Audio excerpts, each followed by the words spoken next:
Good afternoon, Lisa. Good afternoon, Andrew.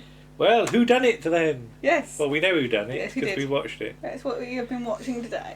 But we've had a dose of Whodunnit. we've had a dose of the Pertwees. Series 4 of Whodunnit. That's because Jenny's been watching it. We were talking about it yesterday. So. A Bad Habit Mhm. from the 26th of July, 1976 AD. Yeah. Right. So we're at the Abbey of the Sacred Sceptre, aren't we? Well, we start with a photo caption, don't Yes, we? photo caption of an abbey. Some abbey. And then some there's monks a sign. singing over the top. Then there's a sign, and you think, are we going into like Derek Nimmo territory? You know, bless me, oh brother and oh father and oh God or whatever it's called. And there's a sceptre on the wall, isn't there? An expensive one. Worth. Well, an ancient one. Well, yes. And then there's an ominous shadow. Yes, that looms over it. And a hammer and chisel. Mhm. Because it's on the wall on sort of On hooks. hasps. Hasps. Is that the Are word? they hasps? I don't know. I don't know what I have hasps no are. idea. But it sort of gets struck as the clock strikes Yeah, three, it sort of doesn't cuts it? from the chisel about to strike it to the clock striking through. Yes. And the mountings on the wall are broken. They're broken, yeah, And the bustled. sceptre is removed. It's all gone. Then we get Whodunnit.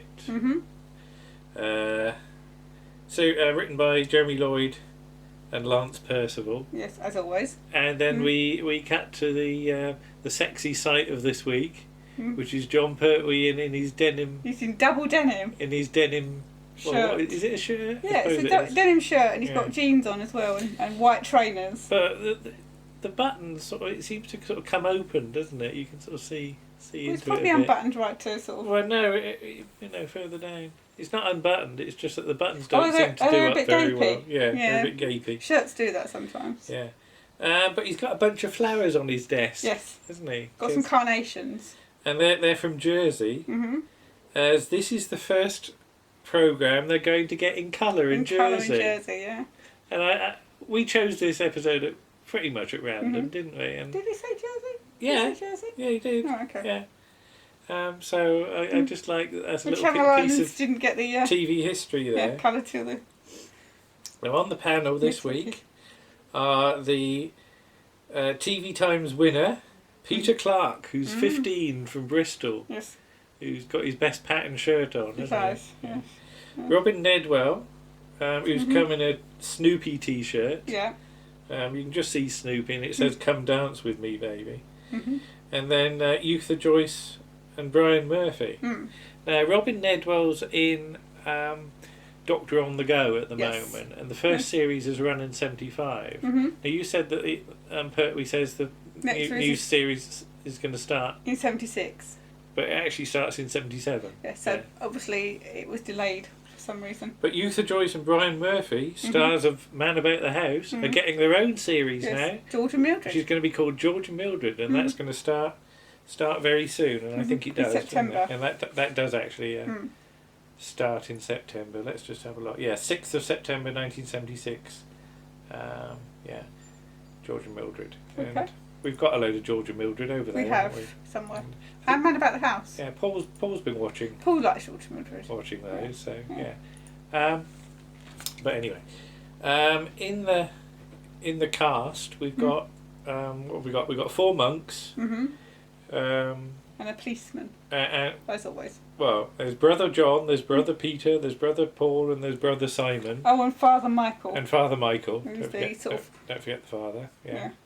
And then a cop turns up. An American policeman. Yeah, because he's the cousin of the. He's cousin of the village Bobby. Of the village Bobby who's had his bicycle stuff. So he's investigating that. So it's just an excuse to get a different kind of sort of policeman in there. Yeah, so there's always something that investigates. So the cop is Art Selby, played by Joe Lynch. But yeah, Father Michael is Charles Lloyd Pack. Yes.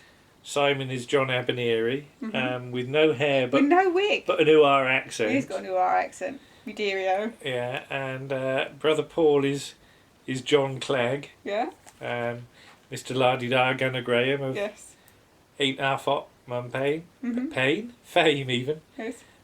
Brother Peter is Peter Whitman. And Brother John is Paul Luty. Paul Luty. Who you will know if you've seen a lot of things because he's a rather large gentleman. On the portly side, yes, is he? With a northern accent. Okay. Right.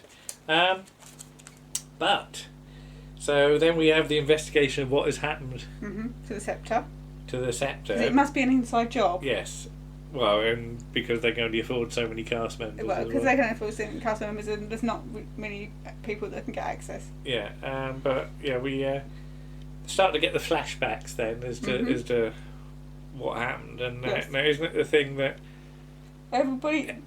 Whoever perpetrated the crime can lie. Everybody has to tell the truth. Has to tell the truth. So, Brother Peter is washing the... He was washing the flagstones. The stonework. Outside the room, outside the dining hall. And John Clegg's up a ladder doing something with a hammer and chisel. Is he doing... What's he actually doing? I don't know. He's doing something He's sort of doing something artistic, isn't something on the wall. It's not a very big dining hall thing, but there can't be that many monks there. No, it's unless they do it in sort of... Shifts. No, they don't do it in shifts, they do it in habits.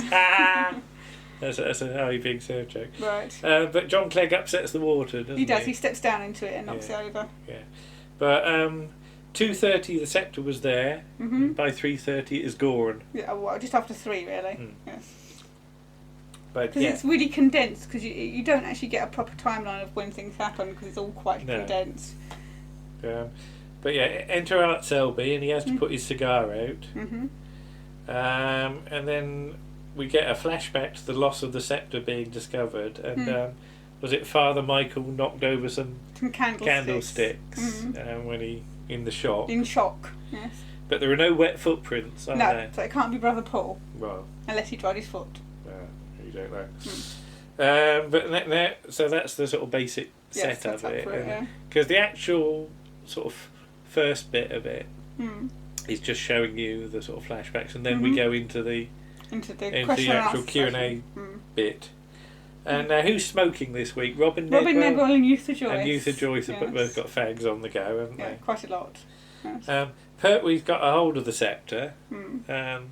He says it's not the original, though, it's a copy. It's a copy, but it's sort of tube thing, and it's about so long, isn't it? And it's sort of all very sort of glittery golden sort of thing. It's a bit vulgar, really, for something that's meant to be religious. Yeah, and I said it looks just like a large glam rock sonic screwdriver, doesn't it? Yes. You can imagine, you know, if Pertwee wanted a new sonic screwdriver, that's what they go for. He'd want something like this. Big thing, all showy all shiny. Yeah, to go with his medallions or something. But we find out about the what the monks get up to. And Brother John's a blacksmith. He's a blacksmith. He's in his forge. Yeah, forging. Hammering. Well, he's not forging. Well, I suppose he is forging. Yeah. And Brother Simon bakes the bread in the big sort of kilny thing. In a bread oven. Bread oven. Yeah. The window to the room has been sealed apparently for 300 years, so it's not likely anybody's going to get in or out that way. But they keep finding hammer and chisels, don't they? Yeah, there's all these hammers and chisels all over the place. And there's one in the bucket of water. Yes. For some reason. And they got, the policeman's a bit, the cop is a bit hungry and he wants some bread and cheese. And he's got some sort of bread there and he has it. And I said, it sounds either crusty or dry. Yeah, I think it's crusty more than dry. I don't think dry bread really makes that kind of noise. Yeah. It's very fresh bread, it's just been baked. But apparently Paul is renouncing his vows after 20 years. So he's going off out into the real world. Into the wide world. Yes. And apparently some of this leftover bread is given to the poor. Yes. I like the way they just say the poor. Yes. They take it to the village. Yes. You know, whether they have a little kiosk or something. You say, are you poor? Right, yeah, you can have bread. Are you poor? No, you can't have anything. I don't know. How do they decide who is poor? I don't know. Perhaps they've got particular people in the village that they take it to. The poor. Anyway, so we then see all the suspects all lined up on their chairs, don't we? And they look damn uncomfortable, don't they? Because they're all in the they're all in the line, and the chairs look quite hard. Yeah, they're quite hard chairs. Well, they're the monks; they're not allowed to have any comfort. Yeah, but everybody has to request a replay of a particular piece. Yes. So I said Brian Murphy's also got his pattern shirt on as well. Yes. It's a real 70s thing, the pattern shirt, isn't it? But was it Brian Murphy and Luther Joyce? You can tell they've been working together for a while. Yeah, they've got a bit of sort of. They've got a banter going on. Yes. And it's almost like George and Mildred, but not quite, is it? Yeah. It's not quite as bad. But no, there's there's a lot of to and fro. Yes, they've worked together for quite a long while, so they can sort of do the sort of back and forth kind of thing. So we'll have to practice that. Yes. During this sort of Q&A stuff, I like the way that John Abineri gets asked a question about the bread. Does he make white or brown? And he does a bit of stalling, and he says a quick prayer. I just need to pray quickly for a moment. And he sort of looks down, and so what was it? So he's clearly giving himself time to think or something. Yeah. What was it? Art says that Peter, who's got a Bristol accent, he's got an American one. Yeah, yes, he says you sound like you're an American. And Pertwee goes on about the Pilgrim Fathers having come from Bristol. Yes, and how Art Selby gets his accent from them rather than the other way around. Pertwee also does a monk stroke bread gag when he says about Brothers' Pride. Yes. Yeah.